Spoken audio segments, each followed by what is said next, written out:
سب سے زیادہ اہم آرڈر کس کا دیا ہے قرآن میں؟ نماز کا. پھر ہم پوچھیں اللہ اگر میں چھوڑ دوں کوئی بات نہیں, اللہ غفور رحیم ہے. نہیں بھائی, غلط. غفور رحیم کو غلط جگہ فٹ کر رہے ہو. قرآن شروع یہاں سے ہوتا ہے, الذین یؤمنون بالغیب ویقیمون الصلاۃ. ایمان کی پہلی علامت غیب پر ایمان, وہ غیب جس کے برحق ہونے پر دلیل قائم ہے قرآن و سنت کی. اور اس کے بعد ایمان لانے کے بعد سب سے پہلا کام کیا کرتے ہیں؟ نماز پڑھتے نہیں ہیں, قائم کرتے ہیں. پڑھنے کا تو ذکر ہے ہی نہیں. قائم کا مطلب جماعت سے پورے خشوع و خضوع کے ساتھ, ٹرخانے والا کام نہیں. جو پڑھنے والے وہ بھی ہر آدمی اخپل طریقے سے پڑھ رہا ہے. اخپل طریقہ ہے ہر آدمی کا, میں کوئی ادھر پڑھ رہا ہے کوئی ادھر پڑھ رہا ہے. مسجد کی جماعت ہے بھائی, یہ مسجد کس سلسلے میں بنی ہے؟ فجر کی نماز میں آپ دیکھ لو کتنے نمازی ہوتے ہیں. ابھی جمعے میں جتنے نمازی ہیں, فجر میں بھی اصولی طور پر اتنے ہی ہونے چاہیے نا. لیکن آپ ان سب نماز سے پوچھو اللہ بہت غفور اور رحیم ہے, تو بھائی اللہ نے پھر فجر فرض کیوں کی ہے؟ اللہ نفل.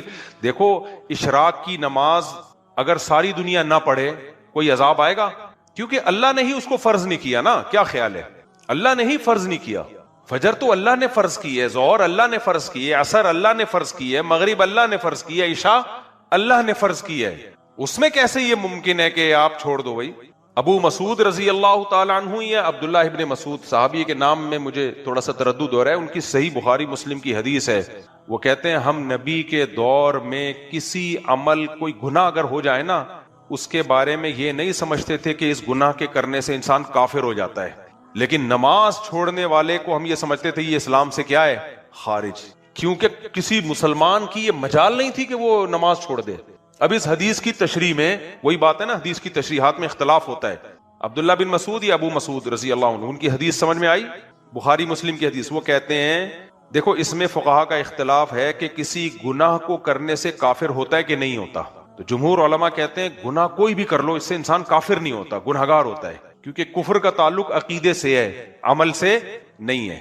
کوئی زنا کر لے, اللہ نہ کرے, شراب پی لے, چوری کر لے, تو اس سے گنہگار تو ہوگا, اسلام سے خارج نہیں ہوگا. لیکن نماز چھوڑنا ایک ایسا جرم ہے, ایسا گناہ ہے کہ جس کے بارے میں تین امام مالک, امام ابو حنیفہ, امام شافعی کہتے ہیں کہ کافر تو نہیں ہوتا, کفر کے قریب پہنچ جاتا ہے. لیکن امام احمد ابن حنبل رحمہ اللہ تعالیٰ کہتے ہیں کہ اگر کسی نے جان کر فرض نماز چھوڑ دی تو وہ سچی مچی میں کافر ہو جاتا ہے. سمجھ میں آ رہی ہے بات کہ نہیں آ رہی ہے؟ وہ سچی مچی میں کیا ہو جاتا ہے؟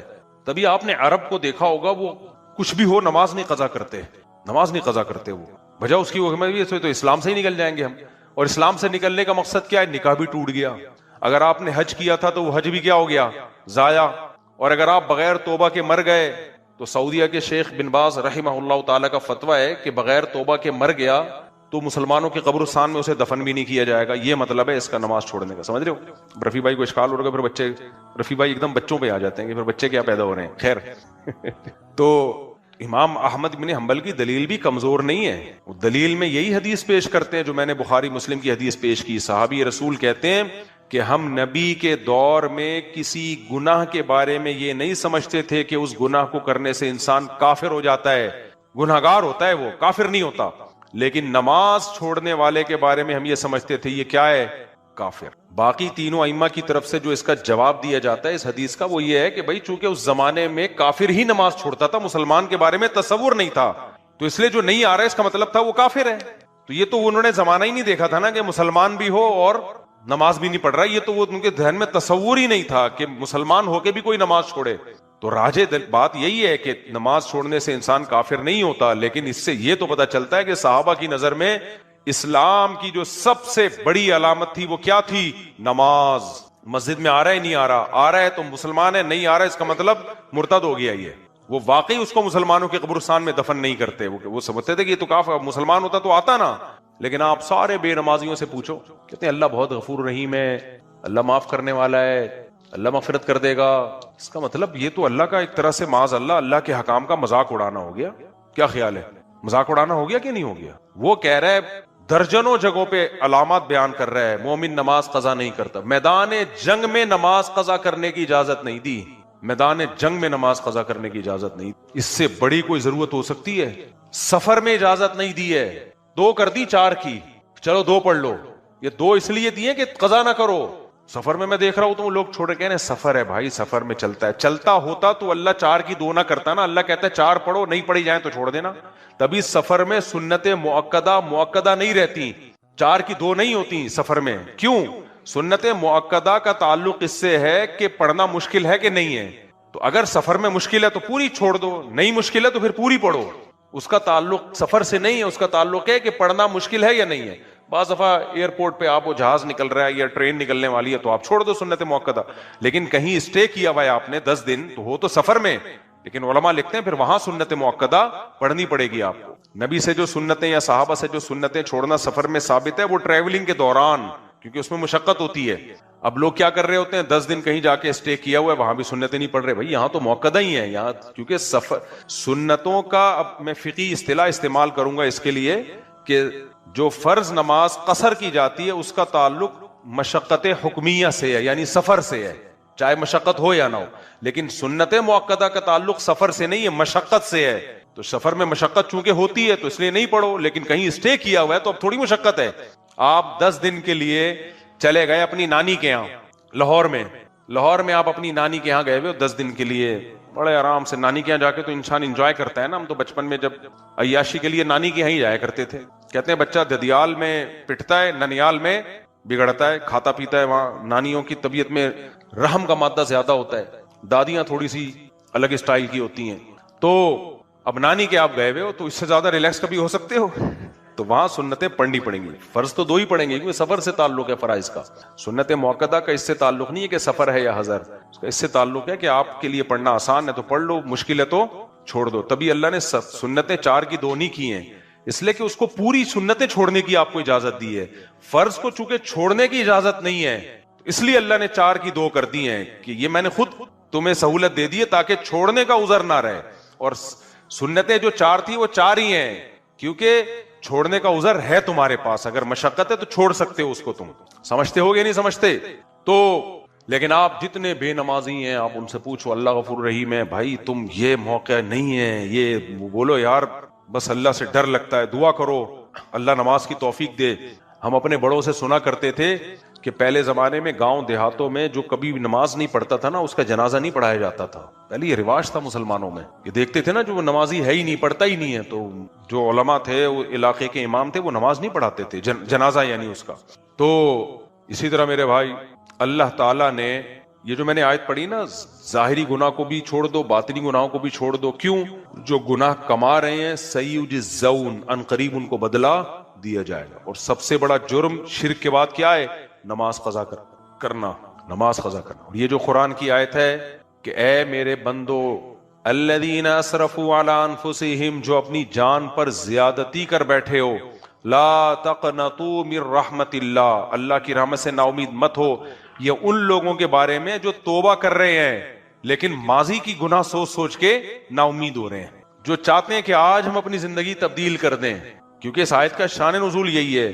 کچھ کافر آئے نبی کے پاس کہ ہم نے تو اسلام کفر میں اتنے قتل کیے، اتنی بار زنا کیا، اب ہم اسلام قبول کر لیتے ہیں تو ہمارے تو اعمال میں اتنے گناہ ہیں، اتنے قتل ہیں، ان کا کیا ہوگا؟ اس پہ اللہ نے فرمایا آج تم اسلام قبول کر رہے ہو، توبہ کر رہے ہو تو اللہ کی رحمت سے مایوس مت ہو۔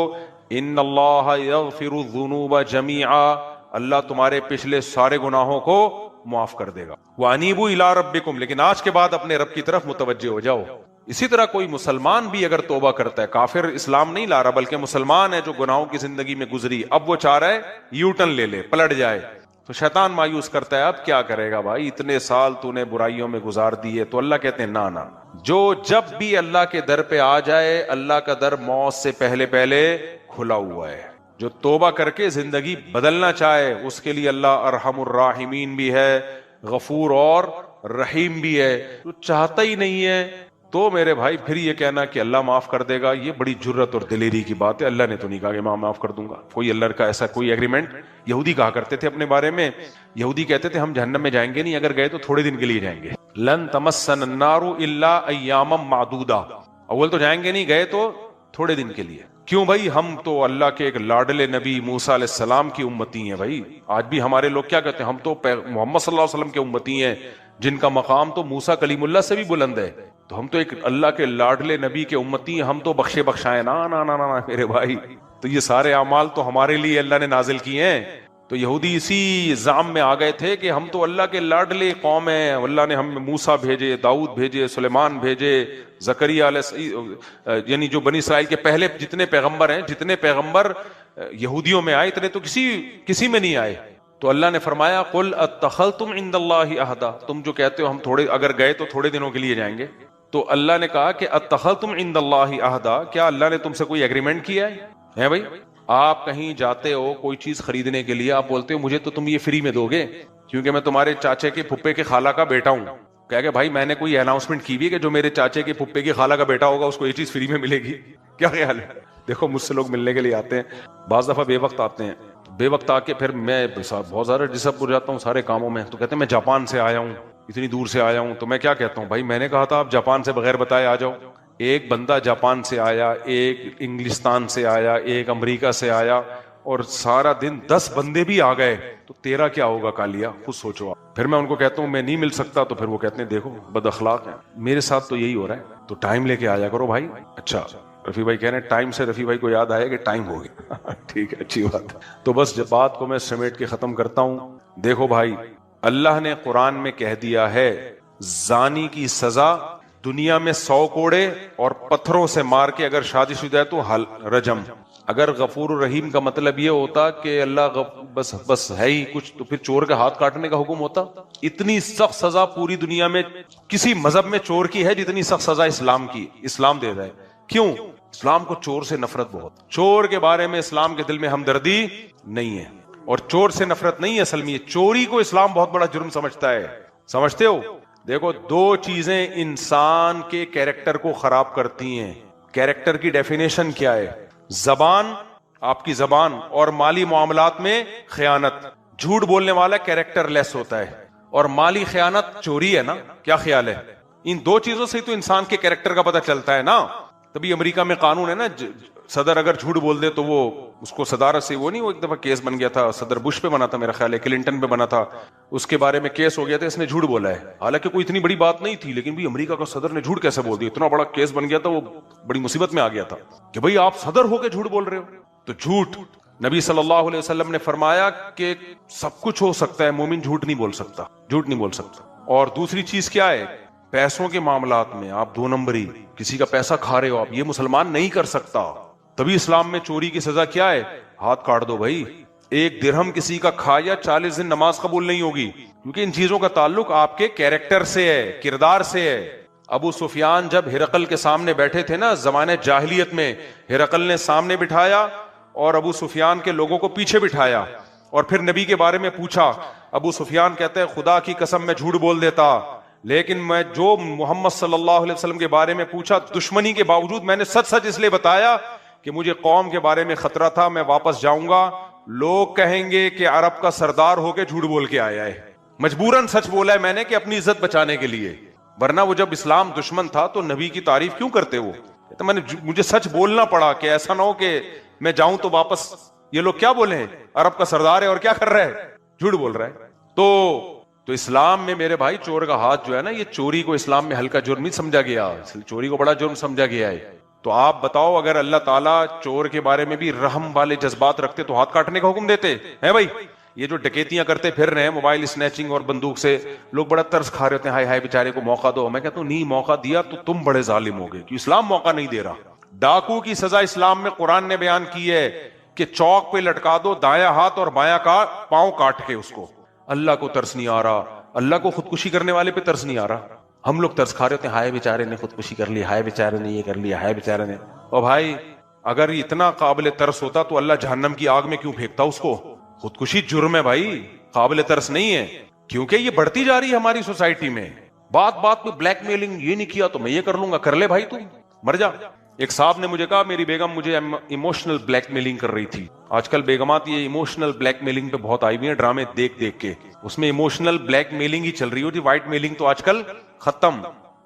تو وہ مجھے کہنے لگی کہ اگر آپ نے یوں کیا تو پھر میں یہ کر لوں گی اور میں یہ کر لوں گی. میں نے کہا بیگم سے بولو کہ فی الحال ایڈوانس میں کر لو آپ کائنڈلی, کیونکہ اس طرح کی بلیک میلنگ میں اگر بندہ آ گیا نا وہ کسی کام کا نہیں رہتا, ایک صاحب تو یہاں تک آ گئے کہ میری بیگم نے زہر کی بوتل منگوا کے رکھ لی ہے اور اس نے کہا اگر جو ہے وہ کوئی دباؤ میں ڈالا تھا کسی ناجائز بات پہ، یعنی ناجائز کا مطلب یہ کہ وہ شوہر پہ واجب نہیں ہے وہ، لیکن اس کو مجبور کیا میں یہ پی لوں گی، اور کہہ رہے لا کے رکھ لی ہے۔ میں نے کہا بھائی اس کو طلاق دے کے فارغ کر دے، یہ تیرے گلے پڑے گی۔ الٹے مشورے بھی کبھی کبھار میں دیتا ہوں۔ میں نے کہا زہر پی لے گی اور بلی تیرے اوپر آ جائے گی، کیونکہ ایسی عورت رکھنے کے قابل نہیں ہے جو خودکشی کی دھمکیاں دے رہی ہو، یا مرد بھی خودکشی کی دھمکیاں دے رہا ہو، نکال لو بھائی اس سے پتلی گلی سے، مر جائے گا تمہارے گلے پڑے گا۔ ایک تو ہوتا ہے نا بات بات میں ویسے ہی ڈائلگ بولنا، یہ بھی نہیں بولو، لیکن ایک ہے آپ کو لگے کہ یہ سیریس ہو رہا ہے، پہلی فرصت میں کیا کرو بھائی؟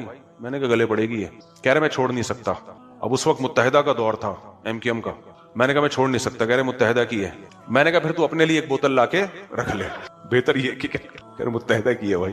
تو خیر تو میرے بھائی جرم کو اچھا مت سمجھو۔ ہاں جو جرم چھوڑنا چاہتا ہے، یہ چھوڑنے کی کوشش میں لگا ہوا ہے، وہ قابل رحم۔ کوئی گناہ ہو جاتا ہے، آپ کو عادت پڑ گئی ہے، جیسے شراب کی عادت پڑ گئی، چھوڑنے کی کوشش میں لگ گیا ہے، یہ بھی قابل رحم ہو سکتا ہے کہ چاہ رہا ہے چھوڑنا، تدبیر اختیار کر رہا ہے برائی سے بچ۔ جیسے میں کہتا ہوں جن کو عادت پڑ گئی کسی گناہ کی، چھوٹ نہیں رہا، تو جرمانہ رکھیں اپنے اوپر، کوئی سزا دیں اپنے آپ کو آہستہ آہستہ۔ تو یہ چاہ رہا ہے، جو اللہ کی طرف آنا چاہ رہا ہے، بھائی حدیث میں تو آتا ہے جو میری طرف چل کے آئے گا میں اس کی طرف دوڑ کے آؤں گا، یہ بھی قابل رحم ہے۔ لیکن ڈھیڑ بن کے بیٹھا ہوا ہے، کوئی پلان ہی نہیں کر رہا کہ میں نے نماز کی پابندی کیسے کرنی ہے، میں نے شراب کیسے چھوڑنی ہے، میں نے زنا کیسے چھوڑنا ہے، بد نظری کیسے چھوڑنی ہے، فحش فلمیں کیسے چھوڑنی ہے، لڑکیوں سے دوستیاں، کوئی پلاننگ نہیں ہے، اور پھر کہہ رہے کہ میں 27ویں رات میں آ کے گڑ گڑا کے رو کے بخشوا لوں گا۔